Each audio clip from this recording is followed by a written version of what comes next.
यच्चापि सर्वभूतानां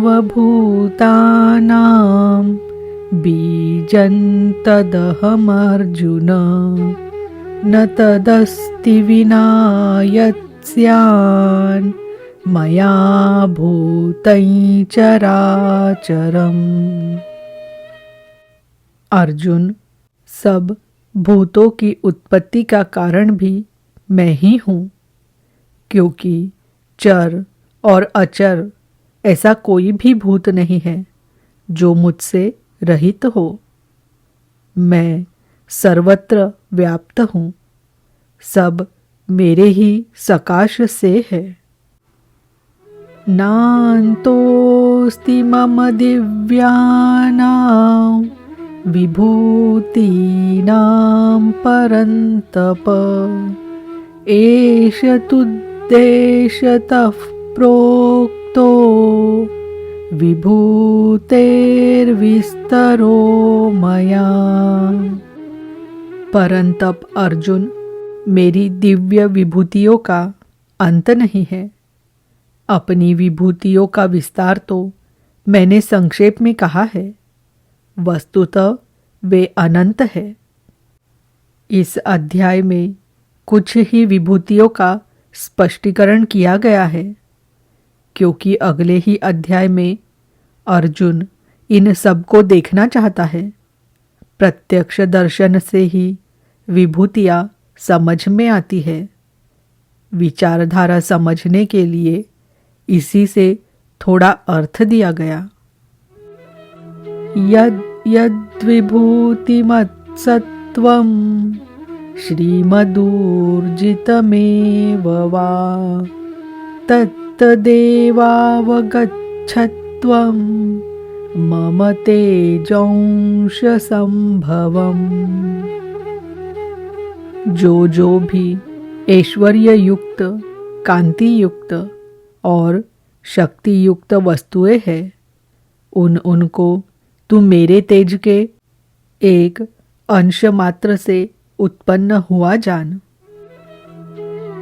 अथवा बहुनैतेन किं ज्ञातेन तवार्जुन विष्टभ्याहमिदं कृत्स्नम् एकंशेन स्थितो जगत। अथवा अर्जुन, इस बहुत जानने से तेरा क्या प्रयोजन है? मैं इस संपूर्ण जगत को एक अंश मात्र से धारण करके स्थित हूँ। उपर्युक्त विभूतियों के वर्णन का तात्पर्य ये नहीं है कि आप या अर्जुन इन सभी वस्तुओं को पूजने लगे, बल्कि श्री कृष्ण का आशय केवल इतना ही है कि इन सब ओर से श्रद्धा समेटकर केवल उन अविनाशी परमात्मा में लगाए। इतने से ही उनका कर्तव्य पूर्ण हो जाता है।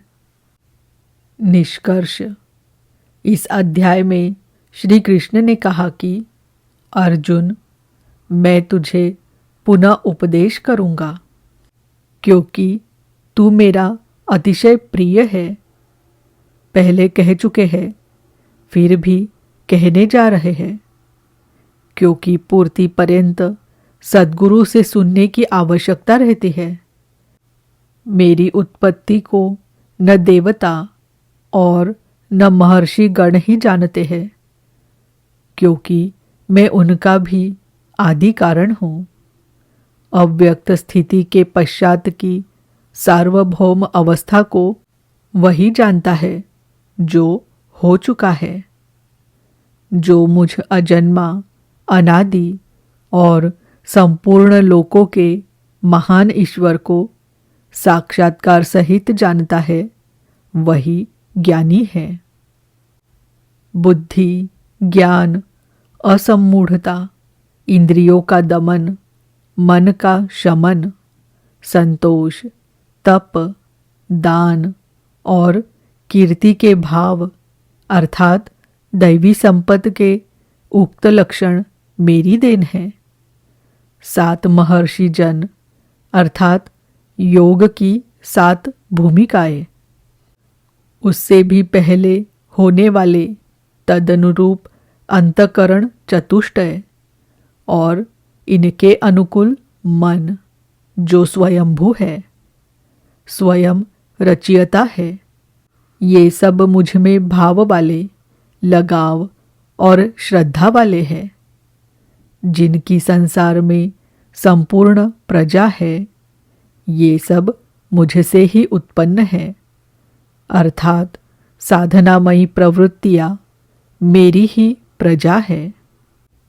इनकी उत्पत्ति अपने से नहीं, गुरु से होती है। जो उपर्युक्त मेरी विभूतियों को साक्षात जान लेता है, वो निसंदेह मुझ में एक ही भाव से प्रवेश करने योग्य है। अर्जुन, मैं ही सबकी उत्पत्ति का कारण हूँ, ऐसा जो श्रद्धा से जान लेते हैं, वे अनन्य भाव से मेरा चिंतन करते हैं, निरंतर मुझ में मन, बुद्धि और प्राणों से लगने वाले होते हैं, आपस में मेरा गुण चिंतन और मुझ में रमण करते हैं।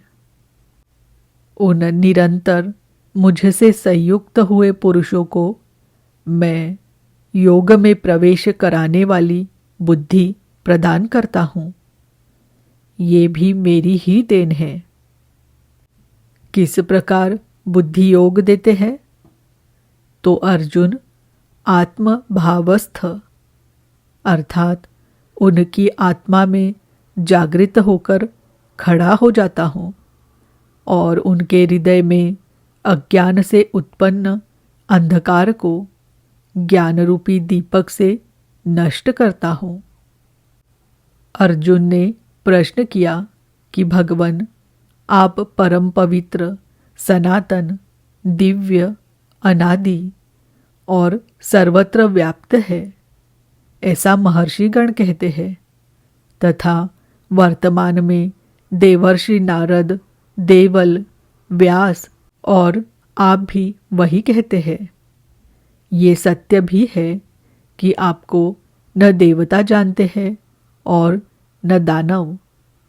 स्वयं आप जिसे जना दे वही जान पाता है। आप ही अपनी विभूतियों को कहने में समर्थ है। अतः जनार्दन, आप अपनी विभूतियों को विस्तार से कहिए। पूर्ति पर्यंत इष्ट से सुनते रहने की उत्कंठा बनी रहनी चाहिए। आगे इष्ट के अंतराल में क्या है, उसे साधक क्या जाने। इस पर योगेश्वर श्री कृष्ण ने एक एक करके अपनी प्रमुख विभूतियों का लक्षण संक्षेप में बताया, जिनमें से कुछ तो योग साधन में प्रवेश करने के साथ मिलने वाली अंतरंग विभूतियों का चित्रण है और शेष कुछ समाज में रिद्धियों सिद्धियों के साथ पाई जाने वाली विभूतियों पर प्रकाश डाला। और अंत में उन्होंने बल देकर कहा, अर्जुन, बहुत कुछ जानने से तेरा क्या प्रयोजन है? इस संसार में जो कुछ भी तेज और ऐश्वर्य युक्त वस्तुएं हैं, वो सब मेरे तेज के अंश मात्र में स्थित है। वस्तुतः मेरी विभूतियाँ अपार है। ऐसा कहते हुए योगेश्वर ने इस अध्याय का पटाक्षेप किया। इस अध्याय में श्री कृष्ण ने अपनी विभूतियों की मात्र बौद्धिक जानकारी दी, जिससे अर्जुन की श्रद्धा सब ओर से सिमट कर एक इष्ट में लग जाए। किंतु बंधुओं, सब कुछ सुन लेने और बाल की खाल निकालकर समझ लेने के बाद भी चलकर उसे जानना शेष ही रहता है। ये क्रियात्मक पथ है। संपूर्ण अध्याय में योगेश्वर की विभूतियों का ही वर्णन है। अतः ओम तत्सदिति श्रीमद्भगवद्गीतासु उपनिषत्सु ब्रह्मविद्यायां योगशास्त्रे श्रीकृष्णार्जुनसंवादे विभूतिवर्णनं नाम 10वाध्यायः। इस प्रकार श्रीमद् भगवद गीता रूपी उपनिषद एवं ब्रह्म विद्या तथा योग शास्त्र विषयक श्री कृष्ण और अर्जुन के संवाद में विभूति वर्णन नामक 10वां अध्याय पूर्ण होता है। हरि ओम तत्सत।